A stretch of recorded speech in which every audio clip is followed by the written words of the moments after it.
damn late. I just don't give. Hey, yo, rocking with the best known unknown podcast on the internet. It's Late to Work live now with episode 30. We getting old, bro. Yeah, man. We 30. moving. Triple decade. Moving up here. We almost have as many episodes as monthly listeners. Yeah. Let's change that. As always, it's your boy Money Mitch, a.k.a. Light Skin Leader, a.k.a. King Leader, a.k.a. Mixed Skin Messiah, a.k.a. Daddy Longstroke, the motherfucking clitoris wrangler, a.k.a. the Light Skin Lord of the Flies, the dreadhead nigga in your lobby, your everyday entrepreneur. At Mitch Gaines on all your social media platforms. At Mitch Gaines with a Y, because I'm a little bit gay. I'm here rocking with my right-hand man, the funniest man in all of Rhode Island. It's Only Chris Allen, the young OG, Black Hank Moody, Sweet James Jones Jr.'s Midwest Heft, man. Yo, I'm not gonna lie, your AKA game, like, slowly It's build, slowly bro. gradual. That's how I do things. I just found that I think about this now. Like, I'm that, like, a speedster. I don't sprint, man. I'm slow and steady, man. That's why I can run. Like, people can outrun me. You can be faster than me, but I'll run farther than you. See, I've always been the exact opposite. I've made that argument all my life. It's like, if you need to run 50 yards, I'll beat anybody because I'm motivated as fuck if I have a reason to be running. Mm-hmm. If you need to run more than 100 yards, tag in somebody else. I'm good. I'm gonna be gassed. I'm too emotional. I'm here for the moment. I'm not here for the long haul. Dude, I'm the tortoise, man. Like, people. Like, I was running with my boy in Martha's Vineyard, and this dude was like, he burned me. But he, like, tapped out after 2 miles. And I was you just came jogging on by a mile through. Yep, like, exactly. Dude, and, like, he was back home, showered and shit. I came back 5.5 miles later, like, oh, yeah. Like, I'll put in work, man. Like, that's my thing, man. I'll outwork you. Yeah, you're very, like, military like that, bro. I have my moments, man. Like, right now I'm in the military, like very disciplined moment. Like, today I was up at 4:30 in the morning, 2 hours in the gym at 5 o'clock in the morning, worked, came home, went on about a 6 mile run, came home, got ready for this, about to hit the mic after this. So, bro, I didn't get out of bed till noon. See, I'm on my shit. But this is the thing. Like, I heard Louis C.K. explain, like, one time how he does it. Like, he hits spurts where he'll be like super productive. Then he'll hit spurts where he's just like doesn't want to do anything. And that's kind of like me. Like, I'm in a spurt where, like, I'm super motivated, super disciplined, and it'll last like probably like 6 months to a year, and then I'll reach a point where I just like. Yeah, I think that's pretty typical, honestly, and it depends on what you're doing too. Obviously, yeah. Like this is, it's a volatile life. You know what I mean? Yeah. Where it's like it's going to take a year, 16 months, 20 months of like grinding it out to see any sort of payoff. So then by the time you see some payoff, it's like, word, like I can chill for a little bit now. Like I got there, and like that's that's the dangerous thing to do, right? That's what'll fuck you up, but like that's natural. Like everybody does that. It's like you have to go balls to the wall for fucking ever to see like the glimmer of hope. Yeah. And then it's like, whew, I can take like a day off. A day becomes a week becomes a month, and all of a sudden you wake up 6 months later, like damn. Usually for me, it's usually like either I go on a dope vacation and I'll get back and I'll be like depressed and don't want to do much, or like I'll like get in a dating situation and that will like suck the life out of me. Yo, relationships will fuck up your whole routines, bro. Like, I love my girlfriend to death, but my routine, I was like about month 5, month 6 into this relationship, I'd like hit full peak stride. I'm in the gym 4 days a week. I'm in bed by 10 o'clock every night. I haven't drank caffeine in 4 months. You know what I mean? I'm on my shit. And then it's like, well, now, like, how you gonna be on your shit when, like, you're spending nights at somebody else's house 3 nights a week? Yeah, and then what dating is like eating, drinking, and then smashing. Fucking, exactly. None of that. Shit that's not gonna want you to wake up at 6 o'clock in the morning to go to the gym. Exactly. It's like, what am I gonna? Should I go to the gym a little bit longer, or should I just go home, cuddle, and like watch? Well, and it's like that's the thing too. Is like I'm not like it's hard for me to be a morning gym person. I'm morning gymming, then like I'm fully engaged. I am on my shit. Yeah. But like she's, my girl, she's a fucking public school teacher. She's up at 5 o'clock in the morning. You know what I mean? Yeah. So she's up that early anyway. But that also means she's out cold by like 10. Yeah. Which means like. Yeah, I'm somebody like my life starts at like 11 a.m. Yeah. So like I go to the gym at 9 at night. That's the reason why I go to a 24-hour gym. You know what I mean? Yeah. But it's like if you're dating a girl who like, oh, like I haven't seen you in like 4 days. You know what I mean? Like you're gonna go home. You're not gonna go to the gym. You fucking crazy? No, it is like trying to ruin your life. So, no, man, I'm in a good like. Not to blame my girlfriend because she's gotta hear that and get all sorts of tight, but no, I'm just saying I'm like starting to reach a good point where I'm hoping I can sustain it. As far as like this intermittent fasting. I'm loving it. It's like the best thing I've ever done diet wise. And if I can, in my gym workouts getting better. I just in my just discipline and my structure of my life is getting to a place where I'm comfortable with. Mentally, it's still challenging on some things. I have to push myself to do some things, but I'm hoping that I can reach this place where I can sustain this at least for like the majority of my life. But it's fucking, some days it's tough, dog.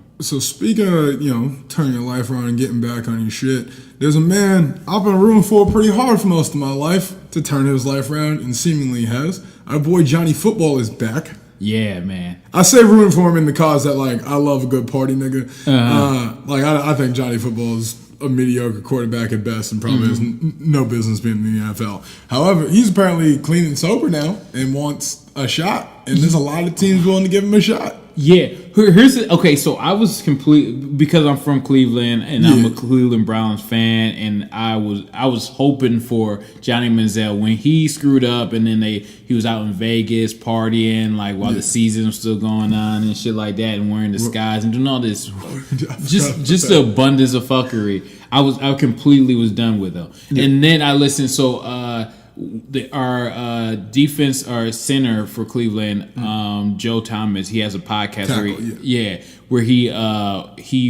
interviewed Johnny Manziel, and like it completely changed my opinion. Cleveland athletes love a good podcast. I know, Richard right? Jefferson, Shannon Fry, Joe Thomas. Man, we're all about it. But it's changed my opinion on him. He kind of went into the intricate parts of the whole breakdown and kind of changed my perspective of him.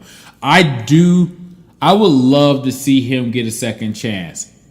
But with that being said, as everyone in black media is speaking about, he should not get a second chance without Cap getting a second chance. Kaepernick, I mean, you get it. So I have to play half white man devil's advocate here.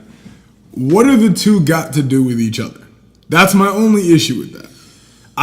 Because like, whatever, like I fuck with Johnny Football. I'm with you. I'd like to see him get a second chance. I think there's a lot of things, not the, high class problems or whatever. I think the kid's got like some real like mental issues and like is trying to like clean his act up and get a lot of things right between his ears, and God bless anyone going through that. So like I support him and I hope he gets a second chance. We agree he should probably get a second chance, right? I think most people agree he should get a second chance. But all of a sudden, because Cap's not getting a second or not getting a chance, I should say, because the Cap didn't do anything wrong, it's not a second chance.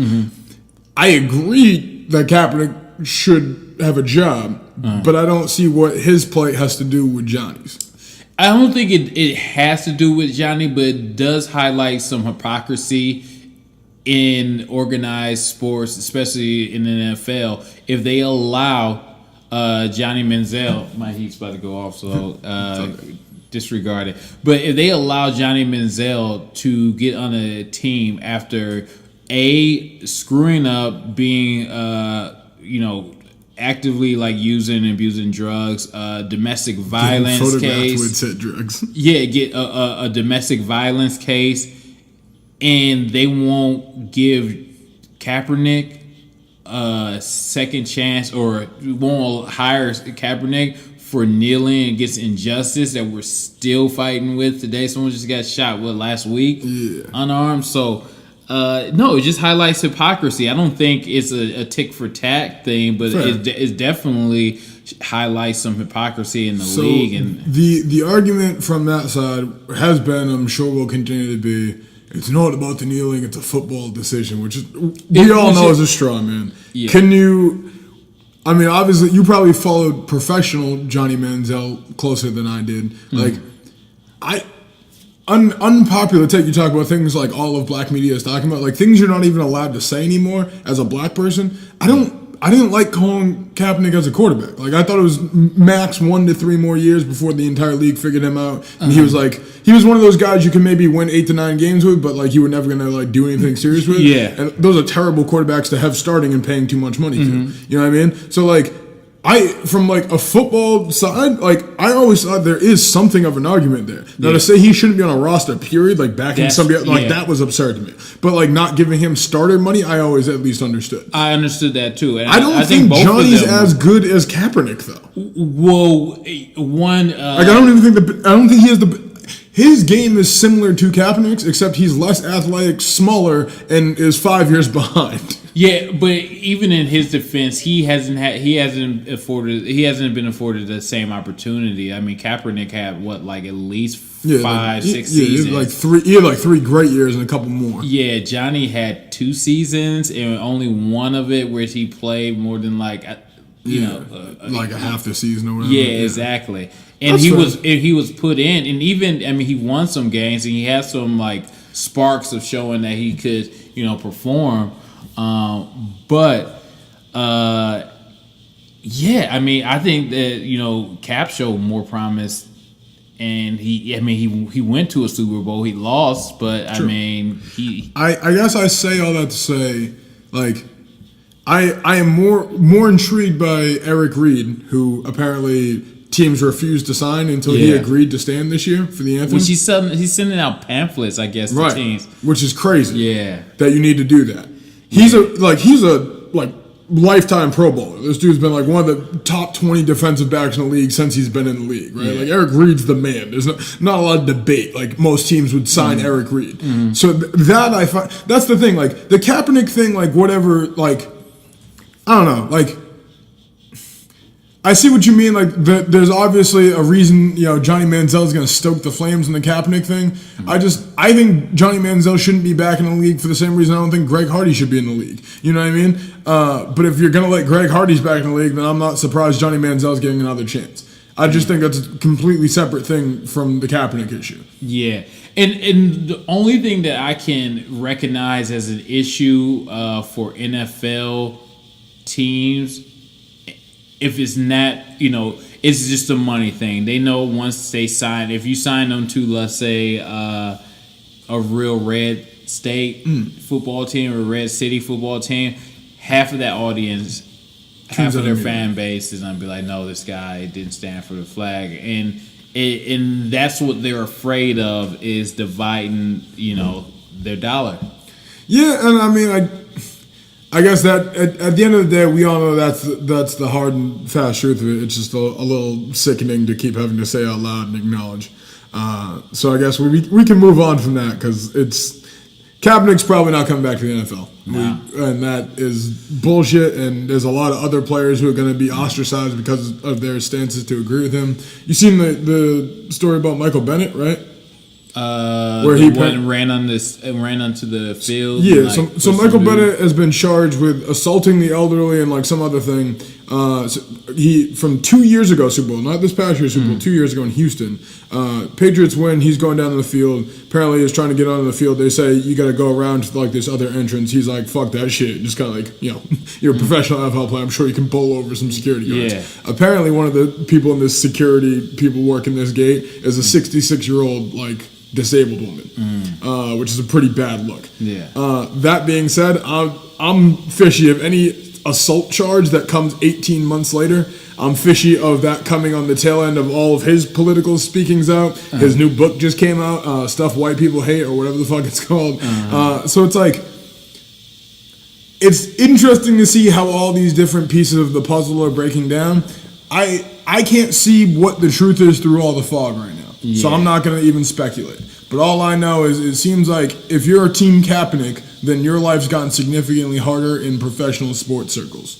Or at least NFL circles. Yeah, and they're going to be... And that seems to be continuing well into 2018. And okay, so the video they had about Bennett pushing the elderly woman down, I really couldn't see what exactly happened. Yeah, it's in a crowd of 100,000 people. It's pretty hard to make out. I mean, granted that second, but still, like, it's a bunch of bodies moving, there's fucking confetti flying everywhere. Like, I really can't see what's happening there. Yeah, maybe there's better video out that I haven't seen. There should be, but I feel like... I mean, there's a billion cameras at the Super Bowl. I'm sure there's a better angle somewhere out there. Yeah, and I wonder if that was deliberate or he was just running through. it seems like something to me where like that happened, and then this like somebody went and tracked that lady down and was like, "Hey, you were injured. Yeah, like, you were assaulted. Like before this even hits the news or gets to court or anything, here's a check for $50,000. You were hurt, right? Yeah. You know what I mean? Yeah. It's like it seems like that sort of thing. Got Lisa Bloom on the phone. Yeah, you know what I mean? You know what's up with Lisa Bloom. And I'm not even trying to say, because if he did it, then like Mike Bennett, like for as much as I like a lot of him, like and his brother, like you're a fucking scumbag if you're like beating up 66-year-old ladies. But I can't possibly fathom that being the case. Yeah. I don't think any pro athlete who is in that much media spotlight. 60. Not even that. I don't think they're that stupid. Yeah. Like even if they wanted to at the Super Bowl, the most filmed event in the planet, like no, you're out of your fucking mind. What do you want to hit next? We got a whole bunch of shit on the list today, so we're blowing right through. Just roll down the list. All right, let me. I'm gonna go a little lighter. I mean, very lighter. I mean, makeup-free lighter. I'm gonna go. Christina Aguilera got this new photo shoot out with Paper Magazine. And I'm not, like, I don't think either of us are qualified to speak on fashion and beauty, perhaps, in a qualified manner.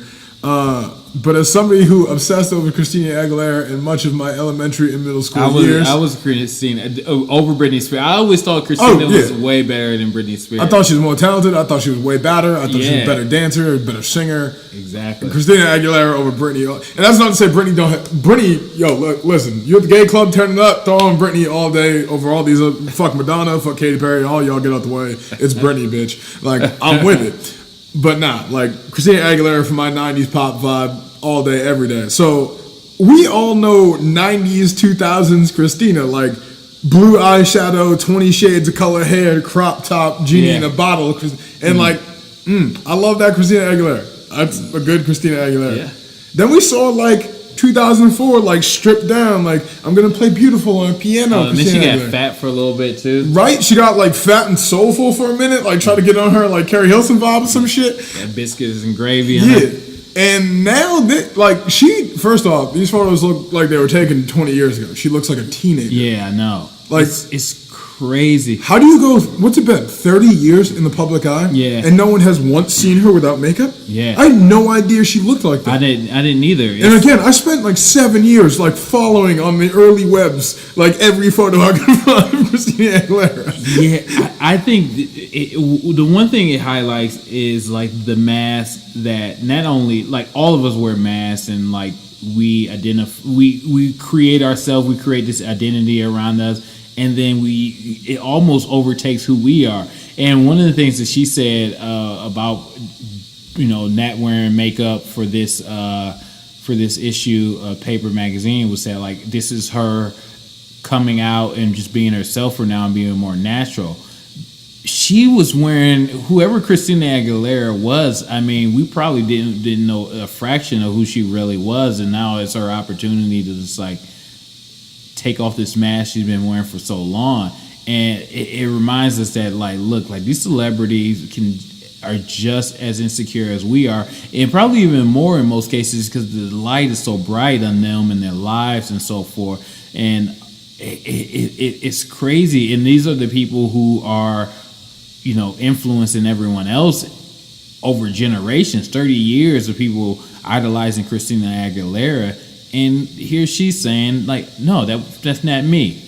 That was something, that was an act. That was what I thought people wanted.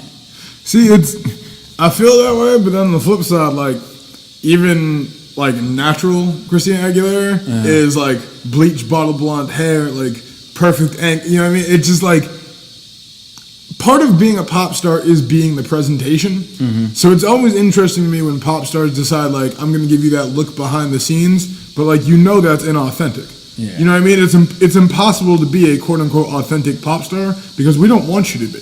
Yeah. You know what I mean? Like, the image is everything, but, like, the brand, if you will, is, like, that's why we all love Britney, right? Like, that's why Britney can still do Vegas at fucking 45 or whatever. Because, like, that brand is very strong. Yeah. Everybody's going to turn up for Toxic every time that shit's on. But even she had a breakdown, and I'm sure it had something to do with just maintaining. Yeah, too. What year was that? I don't remember. It was like right when her and Federline broke up. Yeah, right? And there's always like memes like if Britney can survive. I think it was like 2002 or something like that. Early 2000. Yeah. I apologize for that steamy sound in the background. By the way, it's just heat kicking. We're in the trenches, man. This is how podcasts are supposed to happen, man. It's supposed to be a bus going through or ambulance every once in a while. Recording in the basement like true internet thugs. So we're back, and we were talking about kind of like the rise to stardom and kind of how you handle that, and the idea of never being allowed to be yourself. I think you probably mentioned that we did pause it, decide not to go through the trenches, and have you guys listen to that. We like to deliver decent audio quality to you, our lovely listeners. So yeah, had to hit the pause button there, take care of some technical shit in the background there, but we good. But I guess like that's the thing that I guess I find fascinating about the whole deal. Like she got a new project coming out. She's been doing some acting, some voiceover work. Christina's working. Christina's always been working. Christina's a very talented lady. There's a lot of good things to say about her. But I think that's the thing that I really found like I guess grabbed me more than anything is this idea that like even her, the I guess outwardly coolest person on earth for some period of time. You know what I mean? Mm-hmm. Like every pop star has like their run where they're like Drake level cool, Cardi B level cool, Christina Aguilera, Britney Spears, Justin Timberlake level cool. Mm-hmm. And like she's one of the few people who's had those kind of runs on more than one occasion. Mm-hmm. And to have that kind of success not being you must be crazy. Yeah. Not to say not being you, because I'm like she's obviously like there's a lot of her in her art, but yeah, that's visually, I guess. Yeah, so I think we mentioned on an earlier podcast about that Jim Carrey documentary, Andy and I, and the one thing that he said was that to get famous, you create someone, you create this person, and either you have to destroy that person and be yourself and risk people not loving you, or you stay as that person becomes the new you. And it is a freaking I think that's the balance, especially in the celebrity life. Would you be willing to do that? Like if you blew up, right, and like people are like, cool, like there's all these different offers and fucking sponsorships and acting or whatever, you know what I mean? Would you be like, all right, cool, like I'm cool being this other person who makes fucking $900 million a year? I don't think so. I mean, I'm just at like I've already, I'm at the age where like I've established who I am to the point where I can't pretend. I mean, that's why I do comedy. I'm approaching that now. That's why I'm asking, because it's like I feel like by about 29, 30, you're pretty locked in. Yeah. And that's why that's one of the draws of comedy, because I don't have to be any. I am it's like exaggerated version of myself on stage, but these are still like the thoughts that go through my mind. Sometimes it's a little bit crazier. I feel like that's true when you're starting in comedy, but like when you look at some of the most successful comedians in the world, right? Who like first off, none of them stay just doing comedy, right? Yeah. And then like that brand of whatever style of comedy they become known for becomes like kind of their shtick. And I wonder if that's sort of the same. Like Chris Rock from All Stories is not really that. Oh my God, let me be all up in your face, kind of like dude. Like he's a really understated, like calculated, like smooth kind of guy. Yeah. Which you kind of saw in his latest special. He was a little less Chris Rockian, I guess. Yeah. And he wasn't much to his detriment. Yeah. Well, one, he wasn't. He didn't do it in a big arena like he did the other specials. And so it didn't call for it's you can't be like that in the intimate setting. Yeah, you can't be like that with 200 people. It's weird. But yeah, I'm more of a Pryor guy or a Carlin or Eddie Murphy. Eddie Murphy, I feel like fair. He did it phenomenally. Like, and he did his own thing and still like got all the other check boxes. Was like had integrity and like he was still cool. He was the man. I know you're a big Kev Hart guy. Do you feel that way about him, or is he quote unquote, for lack of a better term, like a sellout? I wouldn't say he's a sellout, but I think he chose to be more family friendly and more PC than I would feel comfortable. I don't even think it's that. I think he wanted to be just more pop. Like he's a pop comic. Yeah, but I think that was I don't think that's technically, obviously it's not fully It's not like him. It's not like you're gonna sit down with your 9-year-old and watch his comedy. Like, you might watch his acting and stuff. Yeah, but you can sit down with your 15, 16-year-old and watch it. Yeah, that's probably true. And I think that's what he wanted. He wanted that PG-13 style so he could, be international. Yeah. But there's some people that don't. Chappelle, I feel like, he just wants to be himself. Chappelle's freedom is what makes him Chappelle. The fact that he just does whatever he wants to do and won't jeopardize that. I'm very jealous of people who get to do both. Like, they themselves become like Hassan Minaj. I feel like he's kind of on this wave right now where like Jessica Williams has done a pretty good job. She's got a long way. They both have a long way to go, but are kind of on this path where like they kind of carved out this niche where they're just them all the time. Yeah. But they have huge followings that are gonna like just keep growing as they age, and I think that's gonna be a good look. Yeah, and that's where like I just want to be myself, man, and I want to connect with people. I can't fake anymore, So I guess to put a bow on that, salute to Christina being herself. Somebody accused of not being themselves very often. The homie Bruno Mars.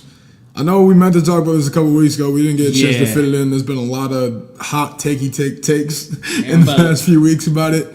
There's this video, and this woman, young lady, I don't know, I was told I can't call young ladies anymore. Why not? It's condescending or something. I don't know. Dude, young lady. She looks to be about 22. That's she's a young lady in every sense of the world.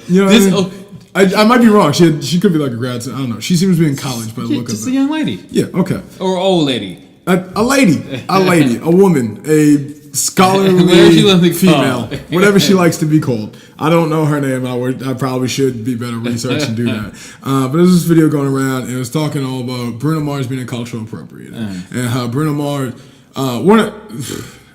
so many things I found upset. We'll share the video for sure. Maybe we'll drop it into the YouTube or whatever if we got time. Yeah. But it pretty much claiming Bruno Mars doesn't do anything original. Bruno Mars does. Somebody said, "What does this lady do? What does she accomplish in her life?" Look, this not is anything Bruno Mars does. I got two. I'm gonna put like my soapbox up here for a second. As a comedian and as a person who's lived in several different social economic areas, like.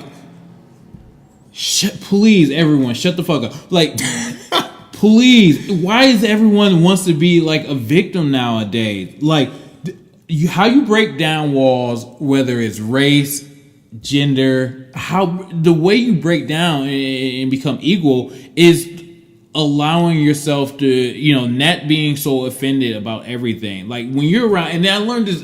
You learn this around guys and being on sports teams and. Especially around comedic circles, is because nothing. Just any group of people that's building camaraderie. Like any place that you're forming memories in a context that doesn't need your opinion. But it's even more insinuous. It's even more hyper leveled up in these like if you're on like a basketball team. But that's what I'm saying. It's a setting in which you have to interact with others, but none of your opinions matter. Exactly. Like you have a goal that doesn't require any of you guys' like input. We all have some shit to do together. Yeah. Let's go do that. And here's what happens. So that could be guys work fucking construction together. That's fucking sports, etc. Yeah, exactly. And here's what happens. And here's how if you're around these areas with these group of people, like you're around like black dudes, white dudes, freaking gay dudes, straight dudes, Indian dudes, whatever. It's a bunch of people with common goals struggling together. Everything's on the table. Like people everyone makes fun of everything, and it's like in order to be accepted, like you have to allow. Now, not to the point where like intent does matter. Like, like whatever your intent is, like your intent is to hurt someone. Your intent, like that's different. But when you're in these groups, everything's on the table. Like I want to be made fun. If like this guy gets made fun of for being white.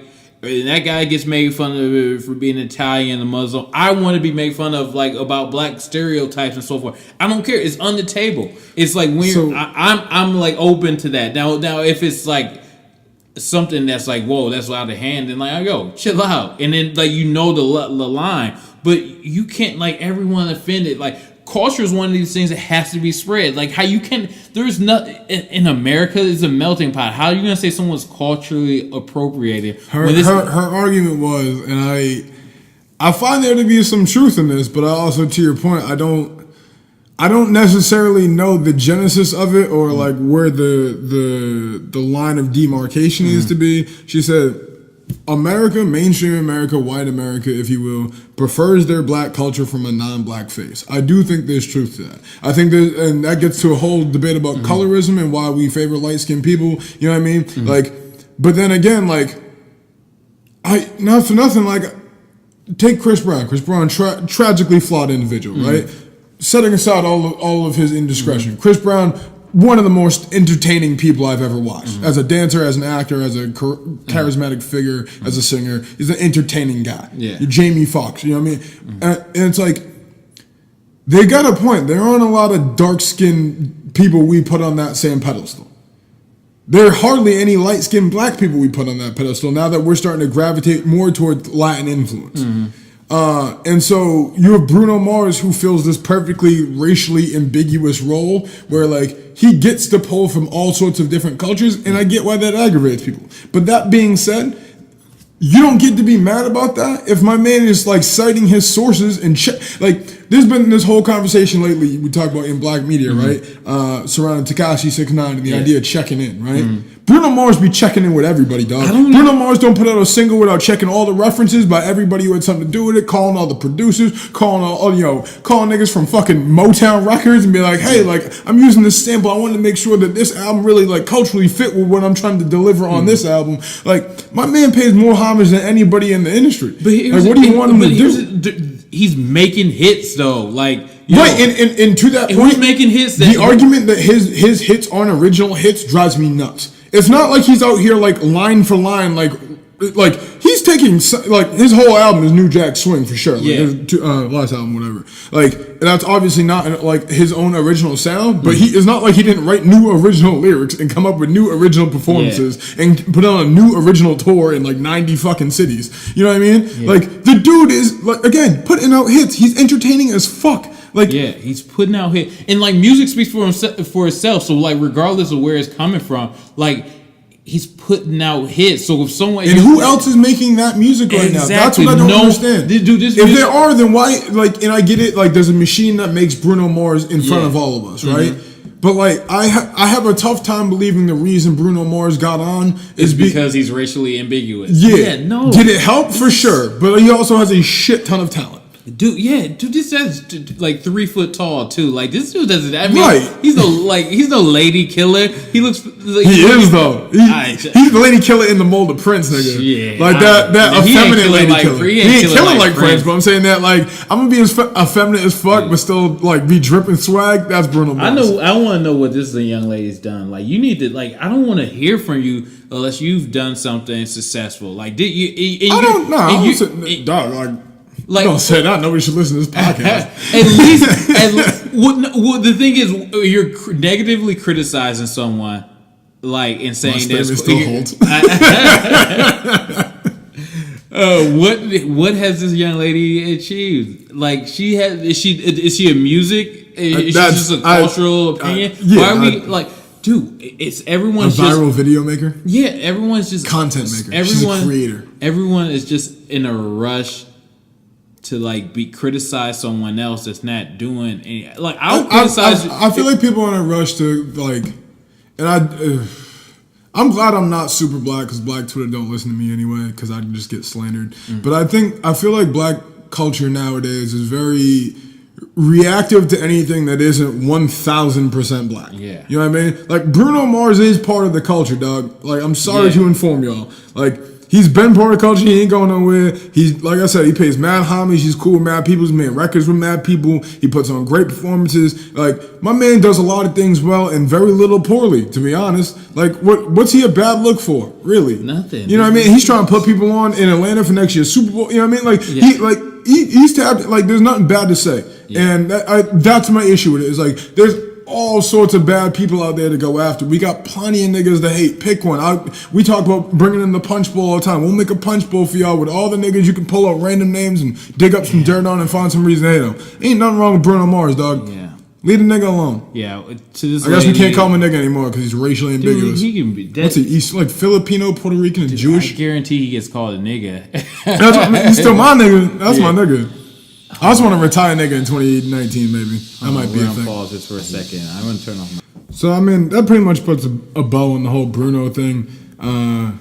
I don't know, like he's Bruno fucking Mars, man. Until he makes some major slip up, I'm just kind of giving him a pass. Yeah, just get off his dick. One, and there's other battles to fight. There's serious battles to fight. Like, you know what other battle she tried to fight in that same conversation? What? She said that Michael Jackson wouldn't be successful today.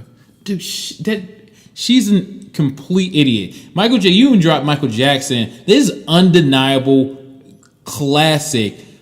Michael Jackson would have put. You want to get Bruno Mars the fuck out of here? Michael Jackson would have got Bruno Mars the fuck out of here. Hey, dude, are you kidding me? In a heartbeat. That's like saying Prince wouldn't be successful. That's like saying dude, Michael Jackson. Yeah. Dude, there is nothing. Madonna. There is nothing that's gonna be. Michael Jackson is like the pinnacle. There's never gonna be a better. The closest thing is Beyonce, and Beyonce is far from Michael Jackson. Yeah, I was gonna say that's a gap. That's the closest thing we got to Michael Jackson. This lady, I respect nothing she says. Get off Bruno Mars' dick and let Michael rest in peace, even though he's a diddling, creepy pedophile. Oh, man. Yo, black people need to start calling out bullshit. Like last episode when we talked about, I said that guy sharing that meme about niggas working at McDonald's and grinding up the McFlurry, that wasn't racist. Black people, if black people want to call out certain things, we have to also call out things where in defense of people who I think black people, like everybody else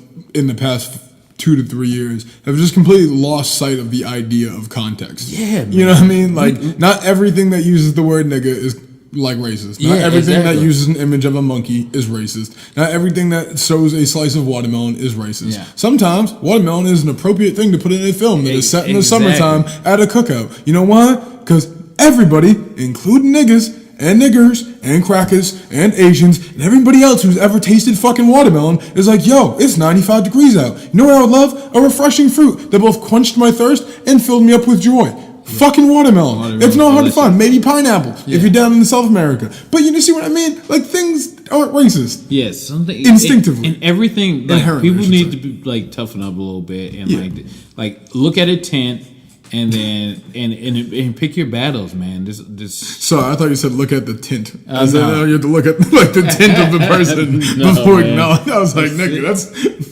that's one way to go about it. I'm just sick of everyone being so offended about everything. It's like something new every day, and there's real battles going on that should be addressed. So this might fall into that same headline of like false outrage. I can't decide where I land on this, so we'll do this as our buy or sell fucking topic of the week. We could figure out segments one of these days. Yeah. But did you see this Killer Mike NRA interview? He's getting killed for this shit. Yeah, I did. Okay, so from what I understand, Killer Mike did that interview a couple weeks ago. They dropped it on either like the same day of the march, the kids organized march. Yeah, they dropped it very soon. In order to like in order to like take some credibility away from these kids organizing this march. And in fairness, so for people who don't know, Killer Mike did an interview with the NRA. It's very pro Second Amendment, very pro gun ownership in general. He did on a show with a dude named Colin Noir. Mm-hmm. My nigga, like, that can't be a real name, right? That's got to be a pseudonym. I don't know. But he like runs like the Black Show on NRA TV. Mm-hmm. It's real, like, it's so poorly produced. Mm-hmm. I'm saying this as a guy with like a YouTube fucking channel on a Canon handheld. Yeah. It's pretty poorly produced. Yeah. Like, my man is just like, look at me, I'm super urban. Look at my flat-brimmed hat and my silver chain on my black t-shirt. Yeah. I look vaguely muscular, but not muscular enough to beat anyone up, and that's why I've got my Second Amendment. He's like who the fuck are you guys? He's like a tool for he's like the He's the Tommy Lauren of black people. Yeah, that's exactly who he is. Yeah. Whoever the fuck Colin Noir really is. He's Tommy Lauren. I don't know a lot about what he's doing. I don't know a fucking thing about it. I just saw this one clip and I know everything I need to know. But I see he did a rant. I've seen a couple like Facebook videos or some shit from him. Which it was a little bit. I didn't like the tone of it, and I can like some of the people. You actually make some salient points. I shouldn't like shit all over it. Okay, first give me your opinion of what you thought about Killer Mike. Okay, cool. So yeah, let me get into that. So for people who don't know, Killer Mike does this interview with Colin Noir. It's like a 7-minute interview or whatever. It's all gun rights, etc., to run on NRA TV. Mm-hmm. A lot of people have pulled certain clips from this and have like real big issues with it. Mm-hmm. One of the things he said, for instance, he had a very clear talk with his kids. So if you walk out of school, you can walk out of my house. We are a gun-owning household. That's that. Yeah. I think that's kind of fucked up, personally. But whatever, like let parents parent their kids, I guess. Yeah. Like I go back and forth. I also talked about his daughter who attends Savannah State, where there was a shooting on campus, and their like family decision around that to like get a gun for his daughter and like get her like well trained. So it's weird because I'm on record. I am not a gun guy. I have shot one gun in my life, one bullet. That was enough for me. Very scary time. I'll probably go back to the range at some point because it's probably going to be necessary in the future. But I'm not much of a gun guy, so I have a hard time agreeing with that side of the argument on things. But I don't think anything he said there was really crazy. I don't either. I think that's the side of the Second Amendment I actually agree with. It's like something bad has happened where I don't know that there's a viable reaction that I would feel safe with. Let me proactively put myself in a situation to take care of that. Legally registered, everybody knows where all the weapons are, etc., etc. You know what I mean? Yeah. I don't have really real issue with his take on that. Yeah, I honestly don't either. And one of the statements that stuck out to me the most about his interviews, he said, we are a gun-owning family because, look, the police don't always show up on time. Yeah. I can't argue with that statement. I mean, it's truer and truer the closer to the middle of the country. You know what I mean? Like, if you live in a place where the police station's 50 miles away, like, the police ain't getting there on time. Exactly. So, with all that said, this is my thing. Most of the points he's making, even if I don't agree with, I very much agree with his right to say them. I think it's one of the beautiful things that makes our country wonderful. Hooray, America. Did it seem a little tone deaf for Killer Mike? Killer Mike was like real plugged in, I feel like, for the past like 2.5 years. Yeah, he's a Bernie guy. Yeah, you know what I mean? Yeah. And like for him to come out and just like, he said some like they had guns in Wakanda comment. Like, my nigga, like there's literally a line in the movie about like how primitive guns are, and very few, I don't think any guns are used in the entire film, except for the one Claw has in the arm. Everything else is like spears and fucking explosions and all sorts of shit. You know what I mean? Like, it's all technology. So it's like, that seemed really weird to me. Like, the whole pretty much like calling out protesters for like you're marching against your own interest. Like, that whole argument is crazy to me. Like, I don't think kids. Well, okay. I don't think children are marching against their own interest of self-protection. I think they're trying to limit the need for self-protection, which I think is the best prevention. Yeah, I mean, I think... Granted, that's a very liberal mindset, but like... Yeah, I think... Okay, so like, I've like did some reading and research on both sides. So like the right argument on some of this topic of what the kids were saying, and they took snippets, like there was a sign saying... what's more important, freedom or safety? And it's like some of those, and then like some of the which is a very reasonable argument. I think. I don't think so. I think I mean, this country was built on the fact that freedom for sure. No, I agree. That's from their point of view. I'm saying like I agree. But what they're saying is like, you know, they'd rather be safe than free, and it's like you know, and there was I think Ben Shapiro. I've listened to some of his take on it, and he was like, you know, my argument in response to that has always been clear, which is that like. Freedom, we lost the argument on freedom 60 some odd, if not more, years ago. You know what I mean? Like, post-Patriot Act America has chosen safety over freedom. If that's the choice, then we've got to do something about guns, or we need to reel back like the amount of oversight that the government has into the rest of our lives. We can't have a militarized police force that can spy on us 24/7 at any angle of the entire fucking country and then take away the guns. Yeah, like that doesn't make any sense. Yeah, exactly. And there's a lot, and I'm very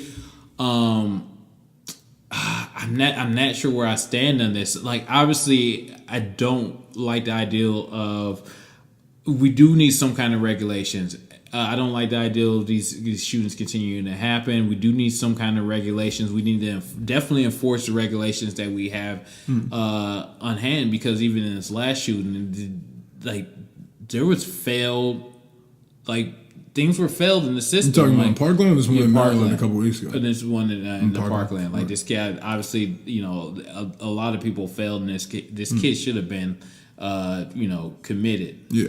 But I understand, from the kid's point of view also, that, to go to school and have to worry about, is our school going to be next, is something that no kid should have to deal with. But I'm very torn in this debate, man. So let me say this, is that, to your point, I guess I'm torn when it comes to things he said. Mm-hmm. I don't agree with him personally. I agree with his right to, like, speak on those things. I agree with those things as currently constituted our law, and very few laws I would want to see change would change his view. Mm-hmm. Like you, I want better background checks. I want better federal oversight. I want a registry of all guns. I want mandatory waiting periods. Mm-hmm. I think that's just a basic start. Yeah. I think we do those things, and I want the ability for the CDC to research gun violence. Mm-hmm. I think if we put those in place, that does enough for right now to appease the masses, if you will, mm-hmm. and gives us, like, a scientific, research-based, data-backed point of view to jump off from. Mm-hmm. So I'll leave that at that. The argument that's also being made that I can't get past, though, is like, the fuck is Kill Mike doing, like, an interview on NRA TV for? The NRA is, like, a decidedly racist organization. Like, I didn't know that was up for debate. They have been silent across the board every time armed black men are getting gunned down. Yeah. Like, even those who are registered gun owners, even those who are members of the fucking NRA could die, and these niggas is silent, quiet, and will go to bat for fucking shooting suspects. They'll go to bat for terrorists. They'll go to bat for white supremacists, right? And, like, it seems to me that even though obviously they found Colin Noir to host a show for them, you know what I mean? Yeah. Obviously there were black people involved in the NRA. It seems to me their actions politically, financially, as an organization in totality have been to rile up general America, to fear black urban environments, think that there are no good guys with guns there, and that we all need to load up on weapons and go there and shoot niggas. And according to a study we posted last week, and I'll share again for sure, 65% of gun owners in America who are white males purchase guns for fear of black people taking over their homes, daughters, or property. Yeah, that's like a top 3 reasons that white men purchase firearms. Wow. So if the NRA, the lobby of people who own firearms, fear black people that much, like, I don't get what Killer Mike is doing having that conversation. And I'm all down for sitting down with the other side, but it sounded kind of like he was just sitting down on the same side. And that sounded real weird to me. Yeah. I mean, it is. I'm sure Killer Mike, and I'm a fan of Killer Mike. That's what I mean. I fucking love Killer Mike. I love Killer Mike. I love Run the Jewels. Yeah. You know what I mean? I'm here for all the Killer Mike. Yeah. I don't know his motive. I guess he felt strongly about something, and that was the platform that he chose to speak his mind. And I can't judge him totally on that, and I'm sure he's smart enough to have a reasoning behind it. I'm gonna give Killer Mike the benefit of the doubt on it, and yeah, man, I wouldn't have done it that way, and I feel like Killer Mike's name is strong enough to have his own platform to speak out about it, and if we wouldn't have got manipulated by the NRA by dropping. Yeah, but it was. I don't think it was his fault. I think it was a collective plan to drop this right the day of the school shooting. Publicity wise, that we should point out. Killer Mike came out immediately and said, like, he had no idea. That interview's a week old. He did not think they were going to wait that long to run it, and definitely didn't plan for that to come out during the march. Yeah, and I don't think that was his intention. And maybe I think he realized that there was an aspect of that was a mistake. already because he apologized about it, aligning himself with that and being manipulated by that system. But yeah, I agree with what Killer Mike said, man. I mean, just not a lot of holes in his statement. Yeah. I think he sounded tone deaf in parts. I think he sounded out of touch in parts. But like, I don't think anything of what he said was like. He wasn't anti-gun control at any point. Yeah. He was pro-guns. Yeah. Which I continue to make the argument, you can be pro-gun control and pro-gun. Yeah. You can want background checks, you can want mandatory waiting periods and still be pro-gun. Yeah. We said this like 5 weeks ago, right? Mm-hmm. It's like, I don't see any reason that you would need a gun that you can't wait 3 to 5 days for. We talked about that, right? Did you watch Andrew Crowder, I think, Louder with Crowder. You seen the meme where it's like he'll put a table like in the middle of like the street and like he's like change my mind meme. Yeah, exactly. He did one and he's one of those guys that like I will listen to from the right just because one he's kind of funny at points, but he's kind of like just like annoying as hell on a lot of things, and I disagree with a lot of things he said. But you have to listen to people you don't agree with, and but he did one on guns in America and like some of the misinformation during this like change my mind thing, and he opened my mind to some of the skewing of the numbers and data that are that some of the people like the amount of like.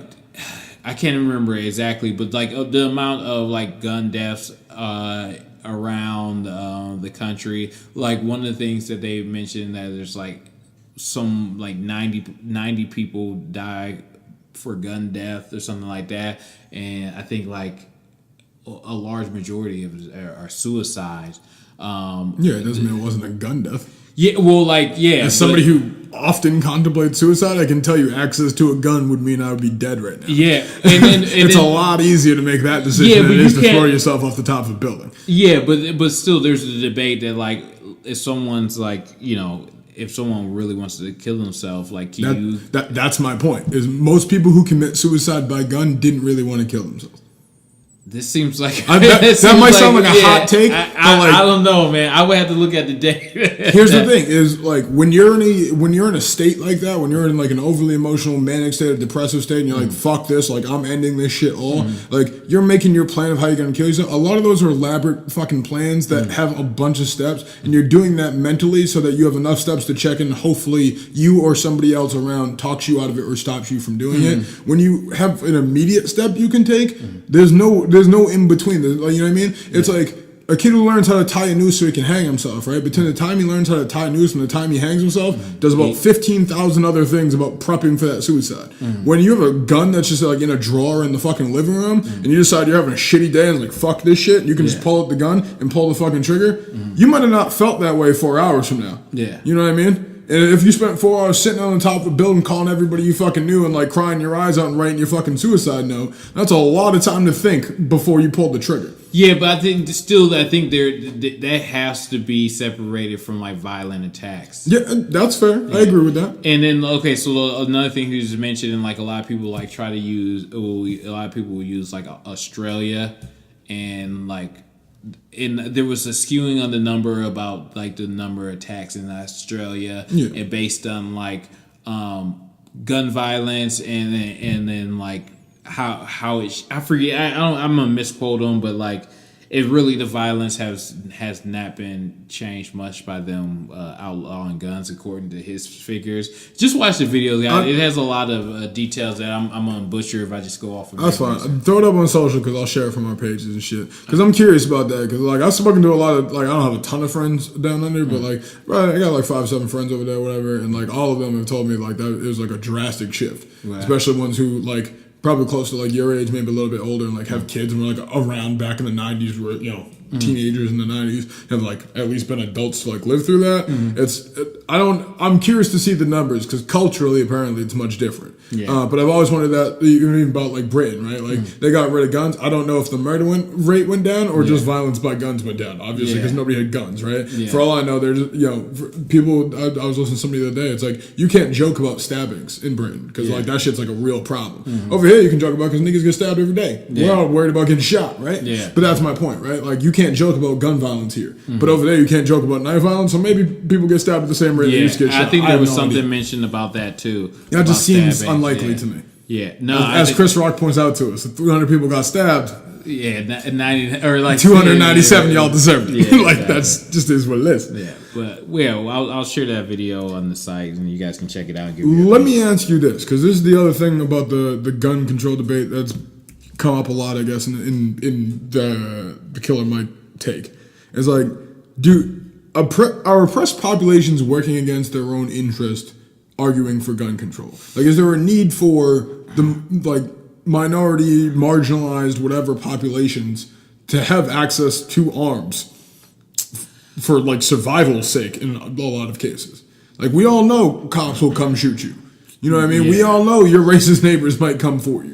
Or like your white girlfriend's parents or whoever. You know what I mean? Like that shit's real. We all know there's straight people out here killing fucking gay people. Like that shit really happens. Trans women getting murdered. I think he definitely has an argument there. I mean, you look at we just look at the rate of police responses in urban areas. It's low. Or the amount of hospitals in urban areas. It is super. I mean, some areas, the time from when you call the cops and then someone gets there, I mean, it's a grip, man. So if you look at that factor alone, I mean, you waiting for the cops or you go into your case. I mean, if someone breaks in your house, I'd rather be caught with it than without it. All I'm gonna say is like, I'm happy we put these takes on record because like I keep coming back to, we just need to get to a common sense like we need to move the needle a little bit so that this can all simmer down and that we're allowed to research it. Give the CDC permission, mandatory waiting periods, federal background checks, they're enforced and enhanced, and cover all the bases, no loopholes. I don't even know if we need to restrict like specific models or magazines or anything like that yet. I would like a lot of that, but I don't think any of that's really even necessary yet. I think we need, like I said, mandatory waiting periods, better background checks, universal database. Enforcing the laws that we currently have. And finding the best ones at a state level and enforcing them at a federal level. And as I get older and as I get more cynical, the less and less that I feel comfortable giving the government more power. You feel more comfortable or less comfortable, and it's like I just don't trust them. I see how disorganized it is. You're starting to see. My question is always on that. Like, what are you gonna do with your gun if the government gets out of control? Well, I'm not worried. Here's the thing: the government is us, so. The government is us. So it's supposed to be us. It is supposed to be us. But if you look at it like the fact that, and we've had this discussion before, they're like, they got drones and shit like that. But like if you look at like the military, if there's a tyrannical government just happens to come in power, half of, you assume half of the people in power too is gonna be like, no, fuck that. We're not gonna. We're riding with the people. Yeah, but we've seen that's not gonna happen. You never know. The wealthy will protect the wealthy, and the wealthy will also spend all the money possible to brainwash as much of the masses as they can, empower them with the weapons, and have them gun down the other section of the masses, and then imprison those. Yeah, but okay. Here's the thing. That's how this has gone every time in history. Yeah, but like we've seen this movie literally hundreds of times. I mean, this country was built on. Did Rome ride with the people? Well, did Britain? I guess France did. Look what happened to Britain. What?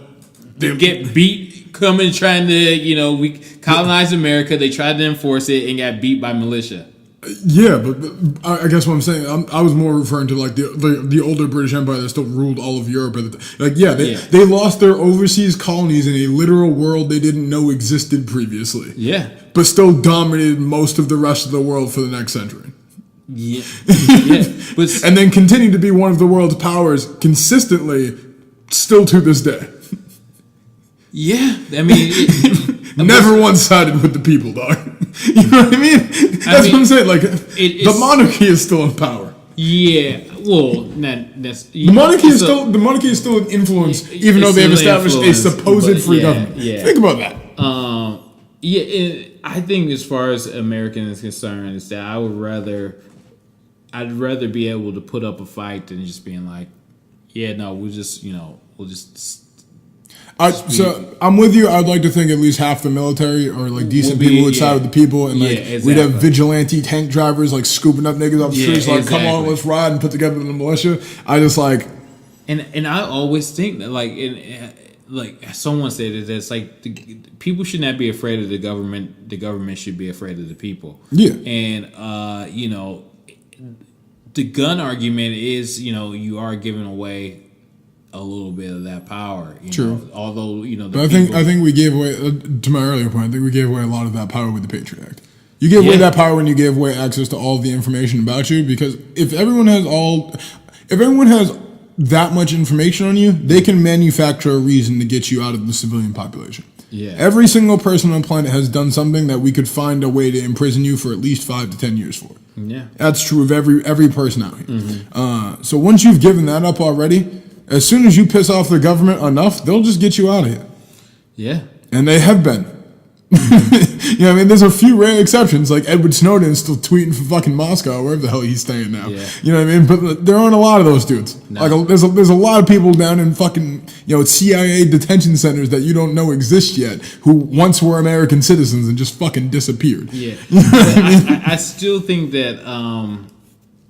Hope the CIA isn't listening. Yeah, I'm sure they are. There is still a fear of the mob, of the people being like, this is enough.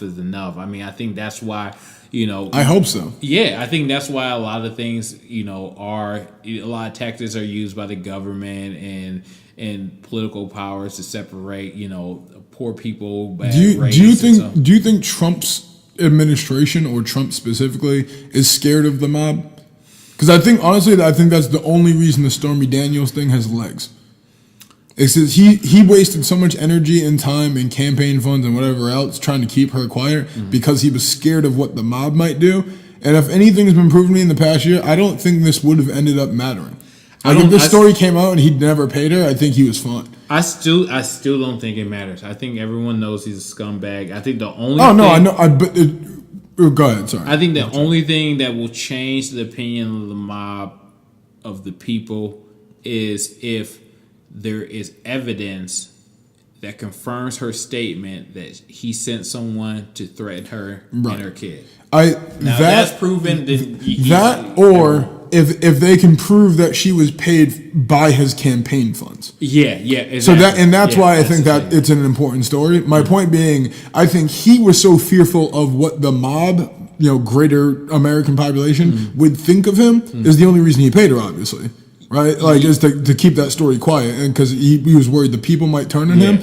A year in now, looking back at it, I think he just assessed that wrong. Yeah, he should have let that come out. I don't think anyone would have gave a shit. Exactly. Compared to all the other shit that's come out, oh, cool. Like, he had mediocre sex with a porn star who spanked him. Like, sounds like Trump. But I mean, hindsight's 2020. Right? Yeah, but I'm sure at the time he was freaking the fuck out. Obviously, that's why he cut a check for $130,000. And that's the only thing he has not tweeted about. Right. I think that's an indication that he probably used some campaign funds. But the thing that really drives it home for me that I think everybody on his camp is missing is like, don't y'all understand, like, the reason this is a story is because he may or may not have used campaign funds. He's not talking about, which probably leads to us thinking, like, he probably used campaign funds. Yeah. Why is a billionaire using campaign funds? He's not a billionaire. Exactly. Dude, this guy this whole mystique of Trump is bullshit. And, like, I just can't wait till it actually falls apart for people who support it. Yeah, it seems like this, like, it always, like, my mom always said it, but I'm sure that she got it from somewhere. It's like, the truth is like the light, man. Always, no matter how dark it gets, or how cloudy it gets, man.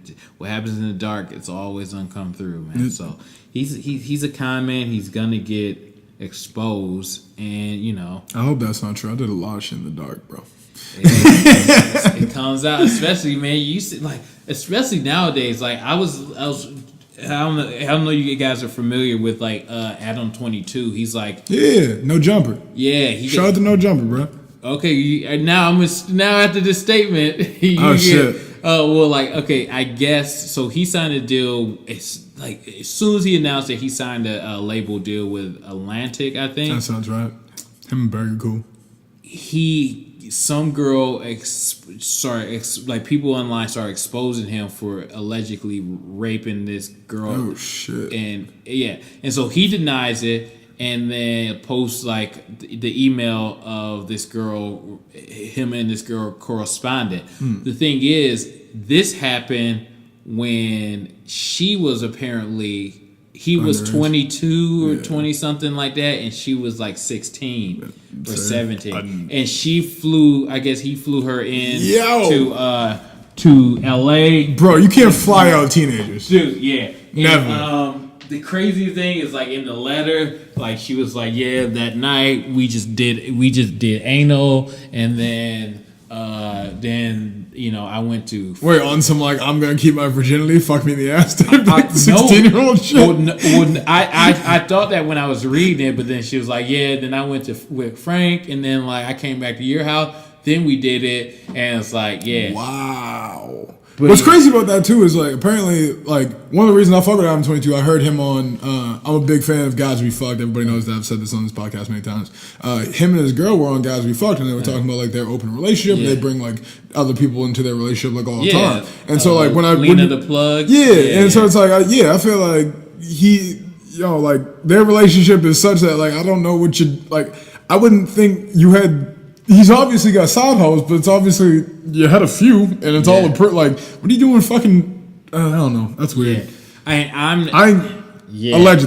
Allegedly, yeah. So, sorry, we're in OJ era, hypothetically.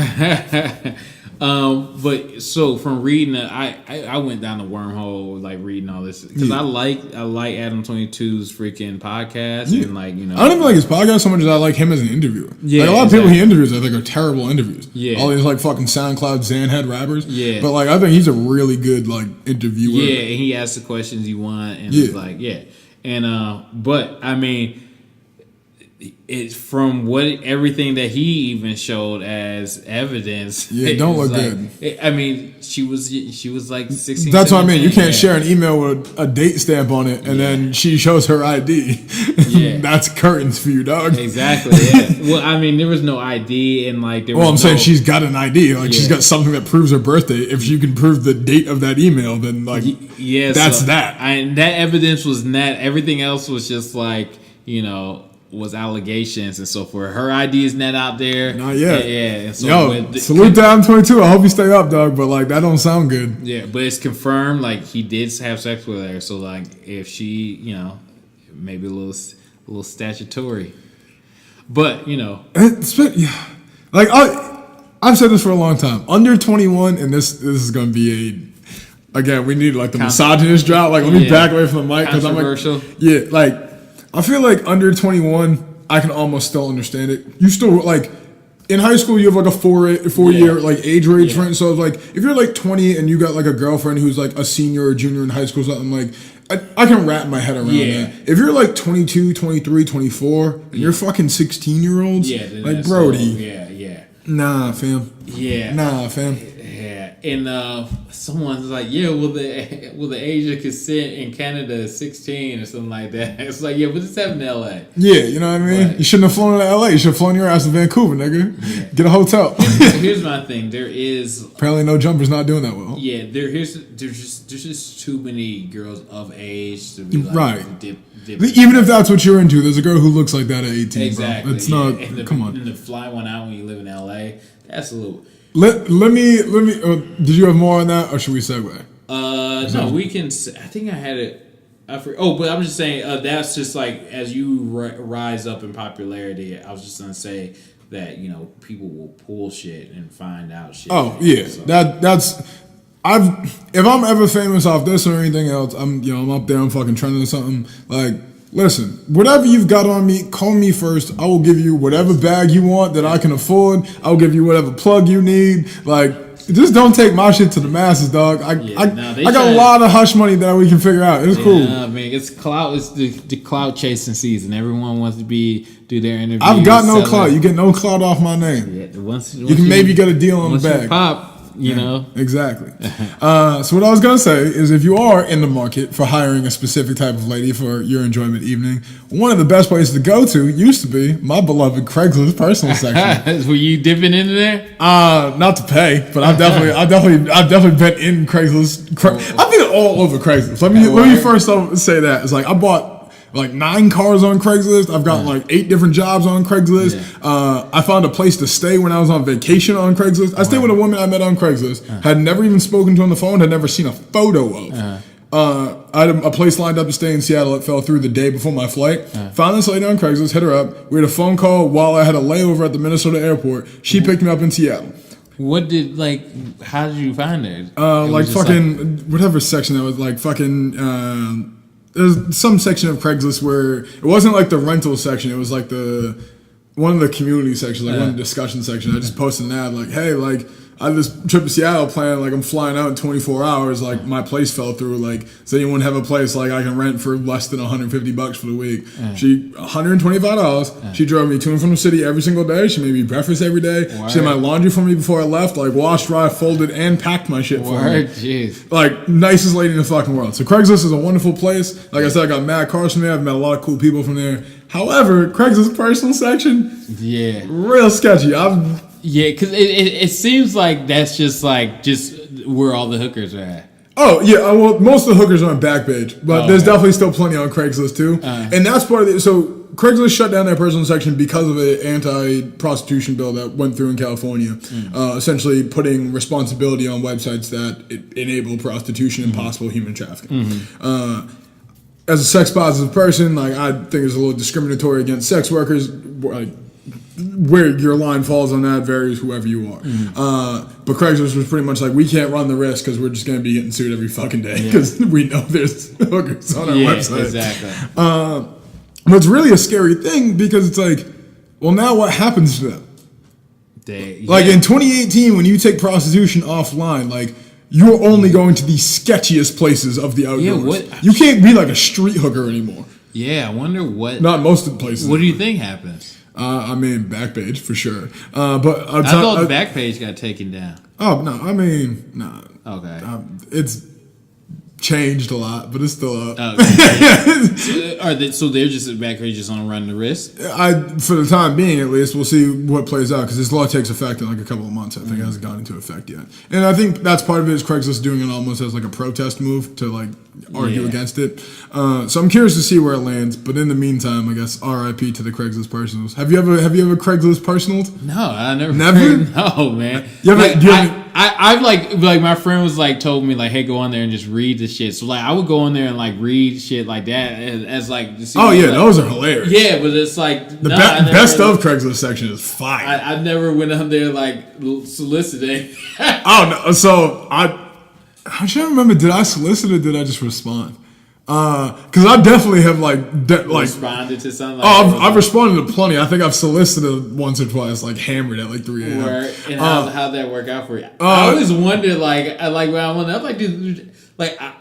do people actually like just work out for people? So I'll tell you this. Soliciting as a dude, 98% of the responses you get will be gay dudes or like dudes who are claiming to be women. And then you just show up and they just like, hey, I'm Joe. Yeah, right. Or I guess like I never like it was pretty clear. Like I know how niggas are. Like no girls hit you back with a one-line response. Yeah, exactly. Like bro, I've been getting pussy. Like I know how niggas talk. I know how dudes talk. Like I know how this interaction goes. Like don't fool me. And then like I definitely had niggas hit me with like some. I know you were looking for something else, but What do you think? I'm like, nah, not today. Trying to curve you with it's some shit. But there are two situations in which I actually like met up with a person. One went very well. It was dope. I woke up. It was like 9 o'clock in the morning. I woke up at my boy's house. I was like pissed drunk the night before. I had responded to her at like 2 a.m. before I'd fallen asleep. She had replied back at like 9 a.m. And I was like, fuck it, I'm going to smash on my way home. Dropped by, she smoked you up on a fat blunt, gave me ill head, and like broke out all sorts of weird toys I'd never seen before. And I was like, it was ill. She was dope. She sent you like a picture and shit? Yeah, she sent me a picture. She was fine. She was like a 7, like nothing crazy, but like she was right around the corner. I never like hooked up with a Spanish girl at that time, so I was like, oh, this will be ill. You know what I mean? So and she was just like straight like that. She was like, all right, so how about $150? No, that's what's crazy. It's now like you got to rob her. Well, that's what's crazy. So I told you my almost prostitution story back in the day. It was like I kind of expected it was gonna be some shit like that, so I was ready to be like, listen, I got no cash, so I got like a quarter O in the car, so I'll twist a blunt, I'll leave a few here. Like I got the Subway coupon. Yeah, you know what I mean? I got the Charlie card. You know what I mean? There's still $12 on this Charlie card. So what had happened was, but no, it wasn't even like that at all. Like literally, like, and I think because we talked about, like, she primarily was a lesbian, but like had used to fool around with dudes and had like a really bad experience, and then like recently broke up with her, or I think no, she was getting engaged to a girl, and she was like, I just wanted to like. I missed fooling around with dudes, so I was like, I would gladly be the beneficiary of this. Here's my card. Yeah, you know what I mean? You hit me up anytime, and we hooked up like a few times after that. She was cool. Yeah.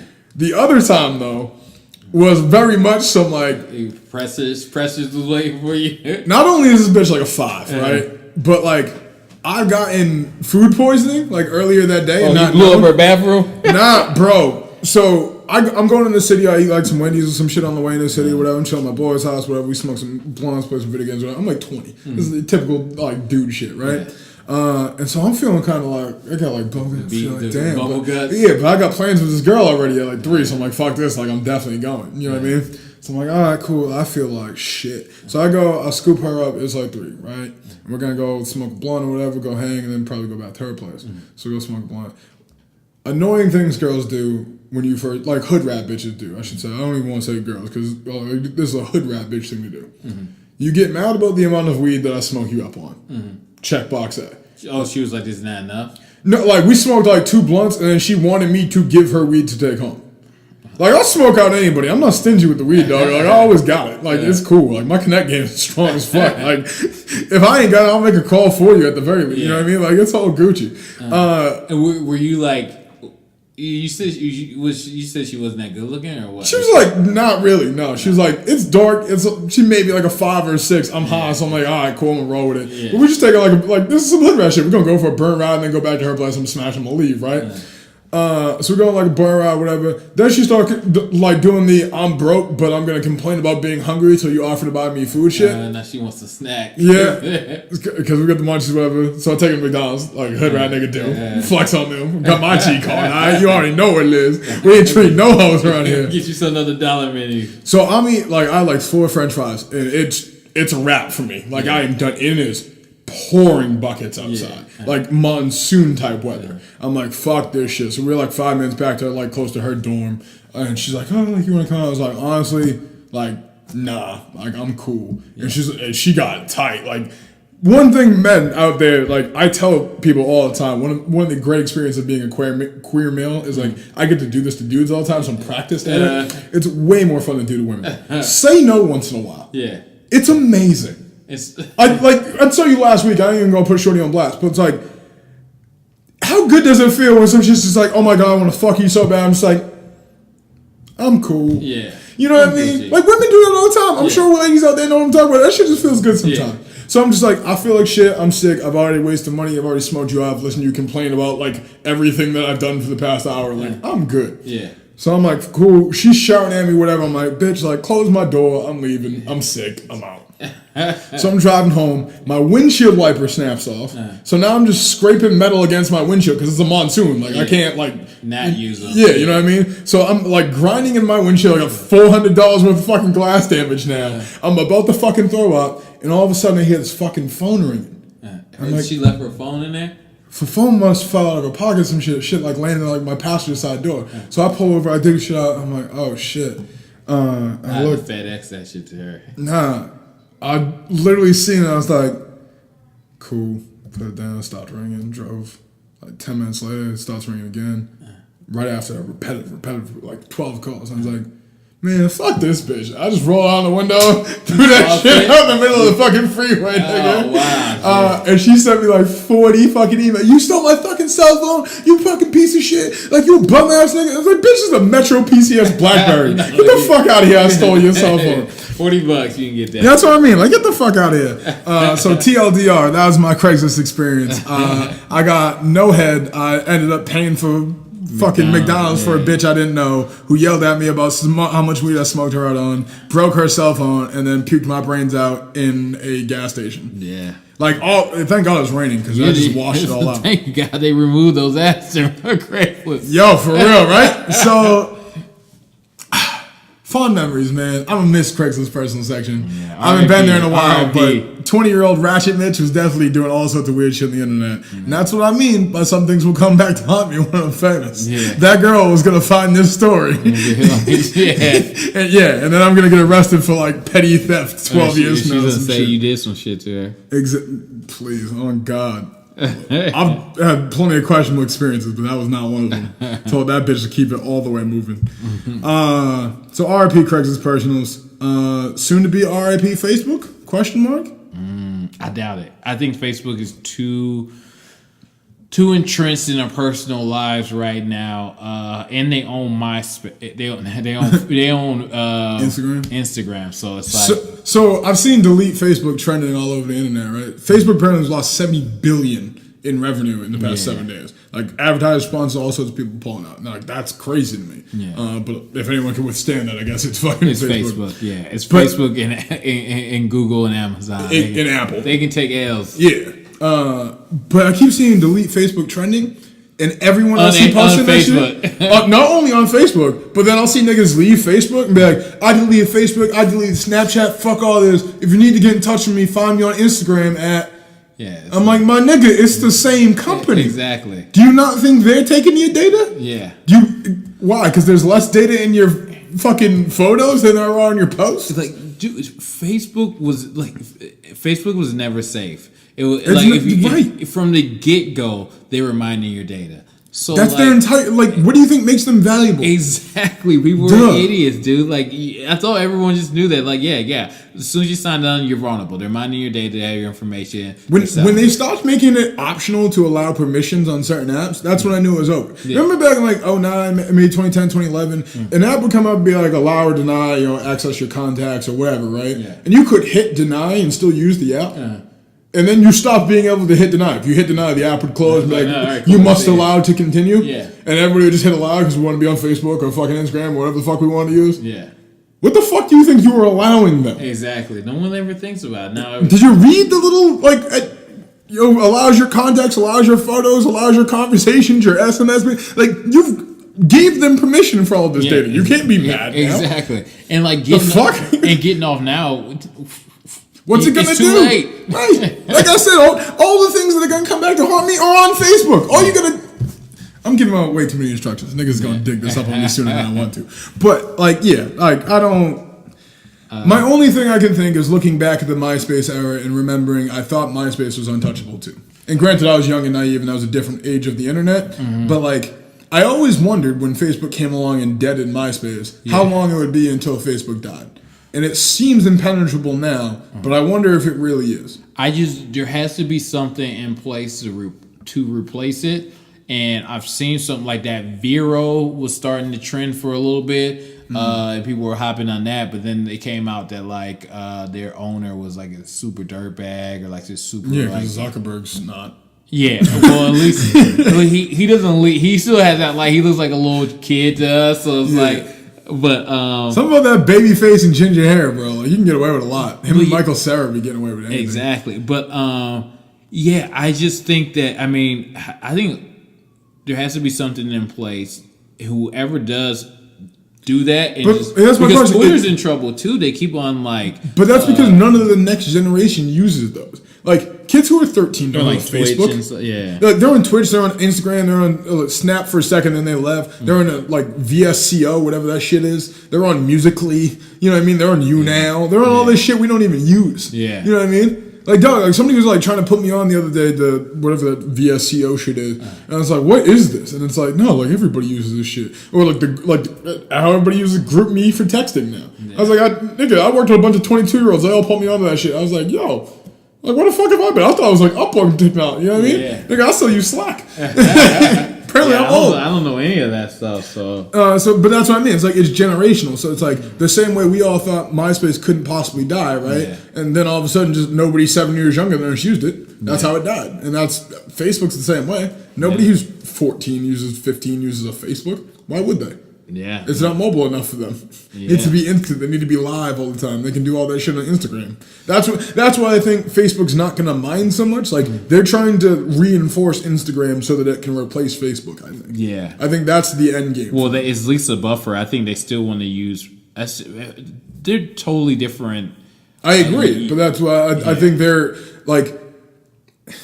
The only thing Instagram's missing from what Facebook offers is long form video and like text updates. Yeah. Unless you consider like, you know, like groups and marketplace and stuff like that vital to your Facebook experience. Mm-hmm. But I think a lot of those are fringe use cases that are like, they cater to a population that's aging out of Facebook anyway. Mm-hmm. You know what I mean? Yeah. And like we use it for stuff like, you know, class reunions, right? Or like you're moving to a new city and like Facebook groups and shit like that. Yeah. But I think those communities already exist on Instagram just via like tags and follows and lists. Yeah. You know what I mean? And like a lot of that just seems more organic to that generation. Mm-hmm. And so that like, I feel like Instagram can replace a lot of Facebook's functionality and they're building it to be overlapping. Yeah. Like Instagram is like just Facebook for a different audience. Yeah. But I'm sure they're going to do something that integrates, that at least keeps Facebook alive and integrates it more with... Because there's too many data points for them. Yeah, exactly. Yeah. That's what I mean. Yeah. So, yes, I would agree with that for sure. Yeah. Wasn't there once a point... No, never mind. That was never a thing. That I thought like Facebook login was like necessary for Instagram, but that was just because I was late to the Instagram party. Yeah. I was like post Facebook purchase. So we'll see what happens with Facebook. I think there'll be a next chapter. I just don't know for sure. Yeah. Couple small things to close out with, or do you want to just move right ahead to final five things? Let's move to final five because we're already late. We're at like an hour and a half. All right, cool. Oh, quickly, I do want to give a couple shout outs. I know we do like podcast recommendations from time to time. Women's History Month this month. It won't be by the time next week comes around. So I want to shout out a couple new favorite podcasts I found that do like. The No Shade Pod, which is fucking dope. It's a couple of women, pretty much, you know, similar content to our kind of shit, different take, obviously. Real cool with them. And then the Normal Girl podcast, which is these two dope chicks that I really fuck with. Kind of reminds me of like a younger two dope queens, like a little like pop culture take, a little politic take, a little more like normal tone for your black millennial female. So I definitely check both of those out. Final five things. I got three different options. What do you think? I can either go celebrities you've been starstruck by, people you actually met and sucked in real life, or brackets that get made at March Madness that should not exist next year because I'm so overseeing the Kanye bracket and then this sunglasses company's favorite fucking colorways bracket and the Nike Air Max bracket. Yeah, I don't like any of it. I mean, I don't like those brackets at all. Let's go with Starstruck. Starstruck? Okay, yeah. So who'd you be starstruck to meet? Who would I be starstruck to meet? Yeah. Who's your five? My five would be Will Smith, Oprah, Obama.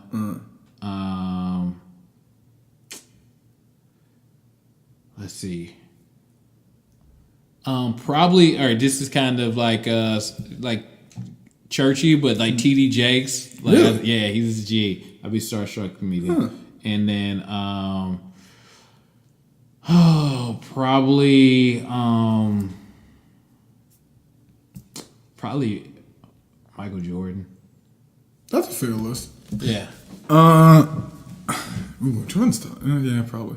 I say as much as I hate to admit it, I think I'd be more starstruck by people who like I don't root for, like people I feel like I kind of know or I follow. Or, like I mean, like if I met like Jesus and Mero, for example, right? I'd be like a little bit starstruck, but I'd also be like, this is so dope. I'm not starstruck anymore. Like, yo, what's good? Y'all are like goals. Like Mero's goals. Like, I'm trying to have an 80-inch TV to smoke weed in my basement, have 4 beautiful kids in a giant ass house in the burbs. Like, that's absolute goals. So like, I don't think I'd be starstruck to meet people like that. So I think LeBron would actually be high on my list, because I love to hate on LeBron, but I actually like really respect a lot of what. Pretty much everything LeBron's done with his life. We have some differences on his basketball career, maybe, but like him as a person, him as like an icon, him as like a public figure. Like, I fuck with LeBron heavy, and I think that would be like Kanye would probably be on my list. I wouldn't be starstruck at all to meet Kanye. I think it's just like I feel I would love to meet Kanye, but I think me and Kanye operate on a similar wavelength. Like, I think I want to do a bunch of drugs with Kanye and just get like into weird Kanye. I don't know. I want to do like acid with so Kanye. Eccentric and weird. It would be like tough to have a conversation with. I don't know. See, but that's what I'm saying. Like, I outside of here, when I'm just like in my fucking zone, like I'll be on that kind of shit. So that's why like I don't think that'd be weird for me. LeBron would definitely be out there. It's funny because like not that I've met like a ton of famous people, but I've just been in situations where like they're around a lot, so you have to pretend not to be starstruck. So I've gotten very good at like putting that off and like not being. I think as much as I hate to admit it, I think I'd be a little starstruck to meet Charlamagne. Like, I don't really root for him, not like a huge fan or anything, but like respect a lot of his moves, and like I guess I'd be starstruck to meet people that I want to learn from, but don't have don't have specific questions for. Like, a lot of my icons, I know what I'd want to ask. I don't know what I'd ask LeBron. I don't know what I'd ask Charlamagne. I know they have a lot of insight I'd like to soak in. I don't know what I'd ask them. So that would be like difficult for me. I have to say, just because it's happened in real life, as much as I had to admit it, Tom Brady, like, saw him in person, did not even have, like, I barely made eye contact. Like, I looked up and looked away. It was like looking God in the eye. Like, it was terrifying. Yeah, that's the New England thing. I feel like I wouldn't even... Oh, I'm sure like that... He has no personality. That's what I mean. I have no idea why. It's just, like, the mystique of being from... You know what I mean? So that would definitely be up there.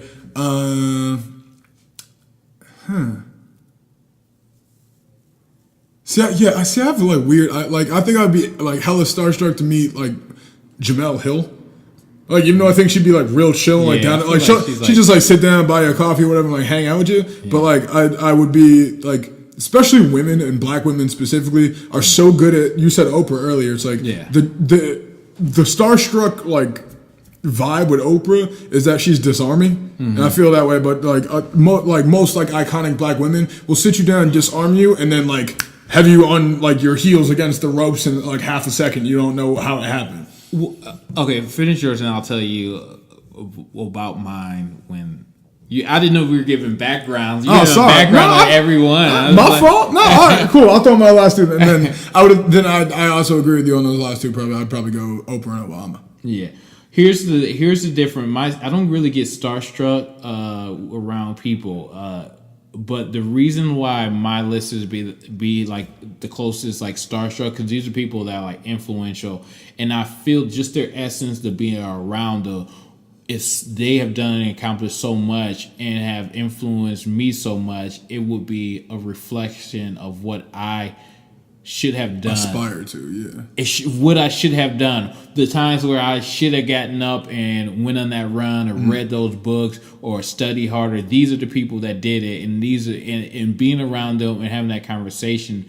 It is what you did not do. Yeah, and it will, and they will like just them, and they probably wouldn't even think twice. But like in my mind, be like, yeah, I didn't. What you've cleared shit out for me, and I didn't take advantage of it early enough. And you know that's the feeling. And just like all those people, and I followed them in their career and read and listened to them, and it would be that feeling. That's the feeling of starstruck. Like, yeah, no, they cleared the way for me, and I didn't even fully take the response. Early enough. I did not. And I think in that vein, a lot of my list, and I will take one redo, and I'm going to take out Jamel Hill and replace that with Jay for sure. Yeah. But a lot of these people, including Jay-Z, is a great example. Is like, I think I'm starstruck by people who I know you fucked up somewhere. I know there was days you didn't wake up on time and get to the gym or get to the studio or whatever. You know what I mean? Like, I know Jay-Z's got fuck ups. And so I'm looking at Jay-Z's path like, cool, my guy. Like, how'd you fuck up and still like make it? Like, how'd you rebuild? Yeah. And that, like, those people like are beautiful minds to me. Yeah. That like like LeBron at one point was the biggest villain in sports, right? Yeah. And like, how do you mentally stay like strong enough through that shit to get to the next phase? Because that's the shit I struggle with. Is like, I can put in the work when the shit's there, you know what I mean? But like, when I fall down, how do you not take 7, 8, 10 months to get back up? Like, how do you do that shit tomorrow? Yeah, I'm sure it wasn't. I'm sure you know it's when you know. Back, what do you like? Back. Reverse engineer it. Yeah, it's poetic, but I'm sure there was some times. Yeah, just like the Dr. Dre documentary. Yeah, no doubt. Which made me not feel like I'd be starstruck to meet Dre. Now I feel like I know enough about him because he was on my list when I first started thinking about this. Yeah. All right, so that's all I got for the last 5 shit. We covered a lot of shit. Hey, we're that could be an hour and a half for y'all. Sorry for the short episode last week. The camera's about to die, so let's like close out. All right. Well, we're getting the fuck out of here because technology. Sorry for all the technical errors in this episode. This has been Late to Work, episode number motherfucking 30. You can find us at Late to Work on every social media platform, on SoundCloud, on YouTube, on Sticher, on iTunes, wherever the fuck you get your podcast. You can find us, with the exception of Spotify. We will be there soon. I know I've been saying that for 20 episodes. Give me some time, people. Give me some time. Check out the new logo. Check out the new art. New art every motherfucking Thursday. You can catch us here. Till then, don't be a dickhead. Peace. Peace.